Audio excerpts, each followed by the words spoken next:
Dear friends, welcome back to Data Analytics Talks. This is the third session in the Azure Data Engineer Associate Learning Series.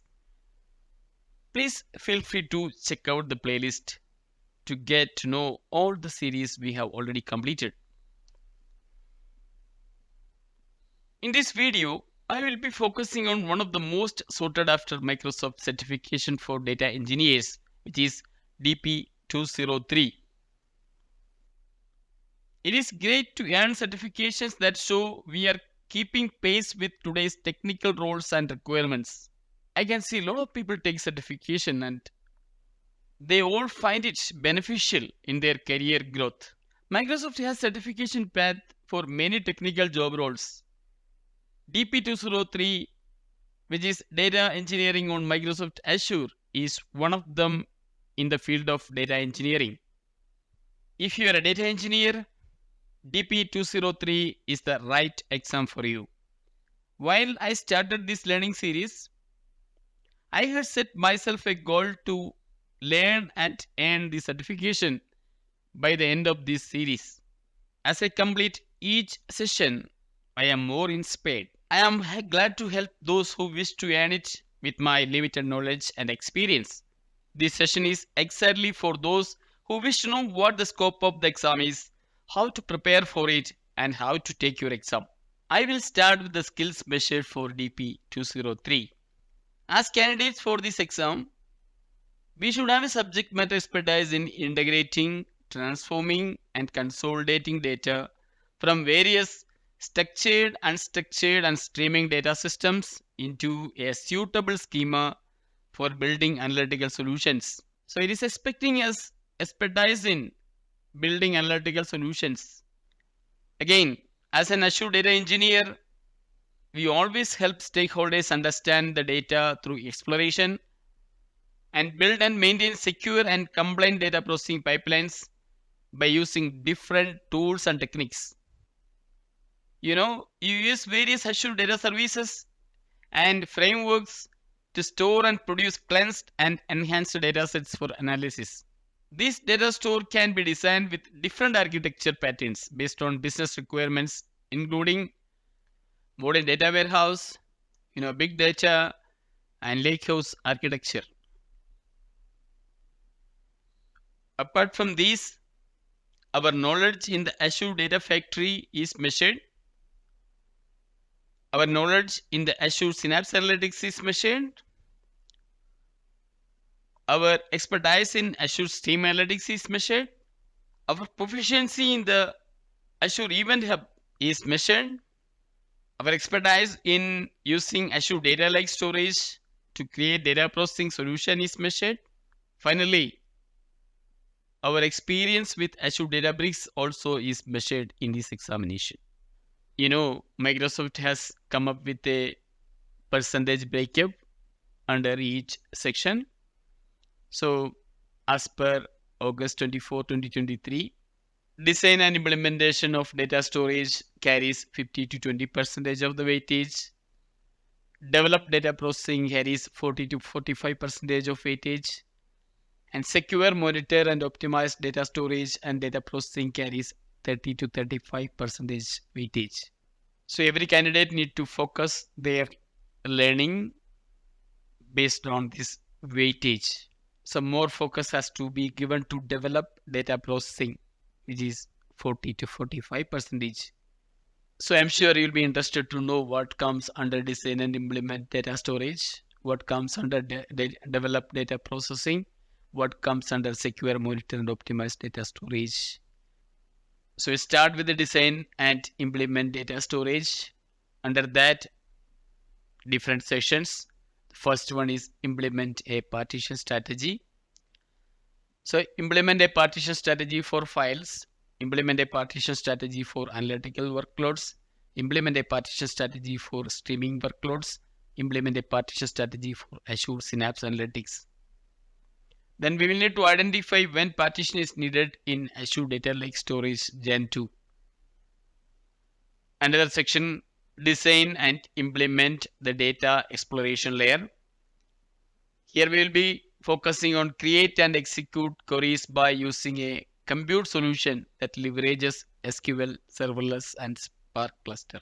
Then recommend and implement Azure Synapse Analytics database templates. Push new or updated data lineage to Microsoft Purview. Browse and search metadata in Microsoft Purview data catalog. Then coming to the next weightage session, which is called develop data processing, which carries 40 to 45%. In that, we'll look into design and implement incremental loads. Then transform data by using Apache Spark. Transform data by using Transact SQL, TSQL in Azure Synapse Analytics. Ingest and transform data by using Azure Synapse Pipeline or Azure Data Factory. Transform data by using Azure Stream Analytics. Then cleanse data, handle duplicate data, handle missing data, then handle late arriving data, split data, shred JSON, encode and decode data, configure error handling for transformation, normalize and denormalize data, perform data exploratory analysis. All this comes under ingest and transform data. Then we have the develop a batch processing solution, in which we need to develop batch processing solution by using Azure Data Lake Storage, Azure Databricks, Azure Synapse Analytics, and Azure Data Factory. Use Polybase to load data to SQL pool. Implement Azure Synapse Link and query the duplicated data. Create a data pipelines, scale resources, configure the batch size, create test for data pipelines, integrate Jupyter or Python notebooks into data pipeline, upsert data, revert data to a previous state, configure exception handling, configure batch retention, read from the write to a Delta Lake. Again, under develop a stream processing solution, we have create a stream processing solution by using Stream Analytics and Azure Event Hub. Process data by using Spark structured streaming. Create windowed aggregates. Handle schema drift. Process time series data. Process data across partitions. Process within one partition. Configure checkpoints and watermarking during processing. Scale resources.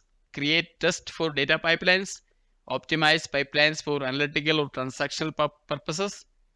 Handle interruptions. Configure exception handling.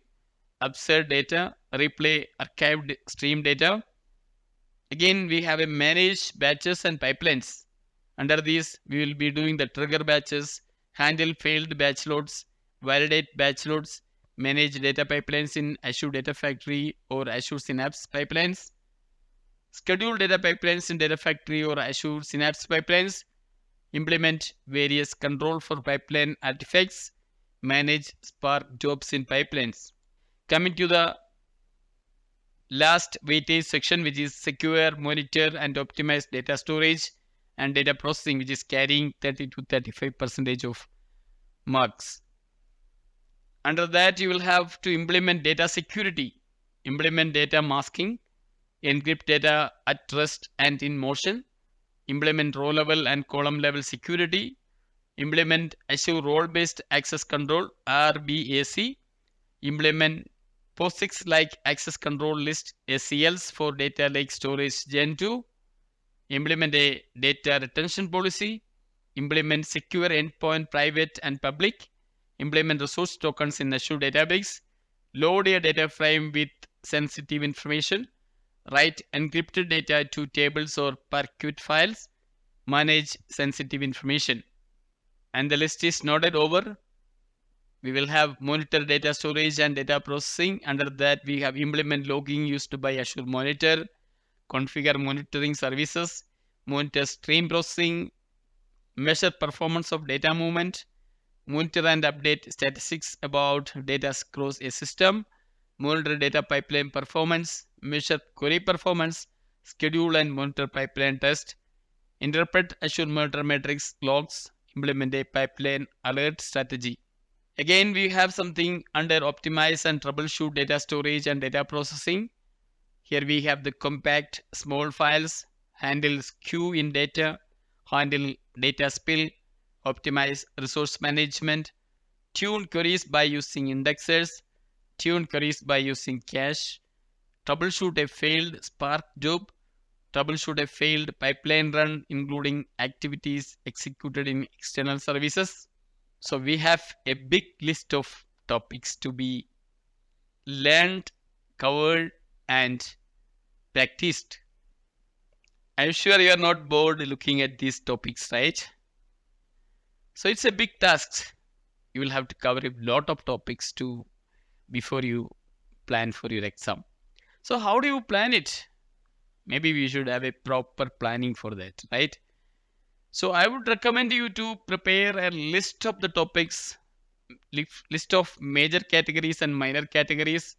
You have a 3 sessions like under each session we have subtopics. You prepare an Excel sheet or any planning sheet where you put the topics, you put a start date, you put an end date, and you make a status. And you start one by one. There is no particular order. You can choose where you are comfortable with, then start updating the status to in progress or completed. And if you go to Microsoft site, you will find a learning approach. You need to train yourself and get hands-on experience before you take the exam. That is very much needed. So Microsoft offers self-study options and classroom training as well. And you will find a lot of links to the documentation, community sites, and videos. And if you go to learning.microsoft.com and search for certification, and you will find a lot of materials, resources you can refer to.